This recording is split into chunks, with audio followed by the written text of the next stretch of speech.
হ্যাঁ, সুপ্রিয় দর্শক, বন্ধুর বাড়িতে বেড়াতে এসে বউ রেখে বন্ধুর বাইক নিয়ে উধাও এক যুবক। এই ঘটনাটি ঘটেছে গাজীপুর উপজেলার শ্রীপুর বর্মি। আচ্ছা আচ্ছা ভাবি সাহেব, আপনার হাজব্যান্ড আপনাকে রেখে মানে আপনাকে আপনার বন্ধুর বাড়িতে রেখে বন্ধুর বাইক নিয়ে উধাও হয়েছে, সে যে আর আসবে না, এটা কে বলছে? সে কি নিজে বলছে আপনার কাছে?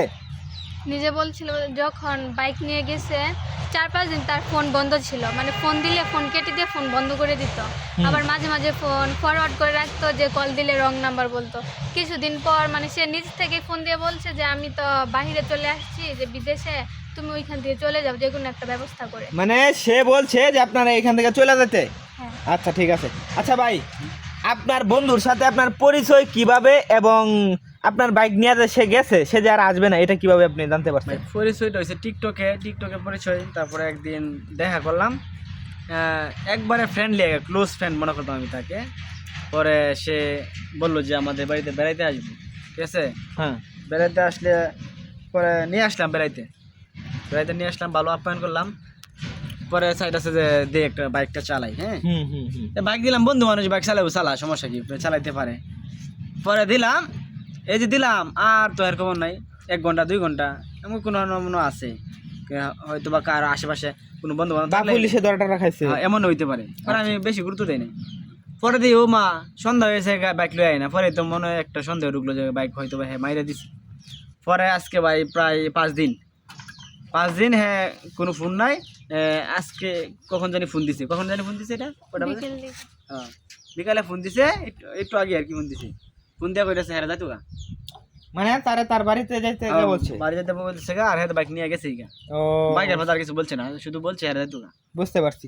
আচ্ছা ভাবি সাহেব, এখন আপনি কি চিন্তা ভাবনা করছেন? আপনি কি আপনার হাজবেন্ডের এখানে যাবেন নাকি কি করবেন? এটা তো ভাইয়া কখনোই সম্ভব না, যেহেতু আমাকে একবার ডোজ দিচ্ছে, মানে আমার থেকে তার গুরুত্বটা হচ্ছে বাইকের প্রতি। এখন যদি সব কিছু মিটমাট করেও যদি আমি তার কাছে যাই, সে যে আমার সাথে মানে বড় কিছু করবে না, এটা তো কোনো গ্যারান্টি নাই। যত কিছু হয়ে যাক, আমি তার কাছে আর যাবো না, আমি তার কাছে ডিভোর্স চাই। বুঝতে পারছি। এমনও তো হইতে পারে আপনার হাসপাতালে নেওয়া কিডনি লিভার খুললে এগুলো বেচালছে, এরকম তো হইতে পারতো নাকি? কই আল্লাহ আপনার বাঁচাইছে যে অল্পতে এমনি বাঁচা গেছেন।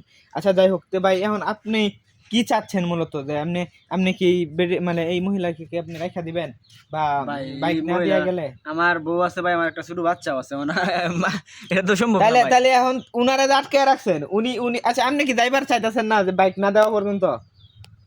আমি এখন যাব বলতে কোথায় যাব? আমার তো শ্বশুর শাশুড়ি না, আমার হাজব্যান্ডই ছিল, আর আমি তার সাথে মানে বাসাতে পালিয়ে তাকে বিয়ে করছিলাম।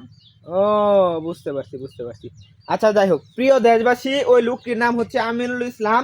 তো আপনারা ভিডিওটি শেয়ার করে দিবেন, আমি স্ক্রিনে তার ছবি দিয়ে দেবো, আপনারা যেখানেই পাবেন অবশ্যই আমাদের সাথে যোগাযোগ করবেন। সকলে ভালো থাকবেন, সুস্থ থাকবেন। আসসালামু আলাইকুম।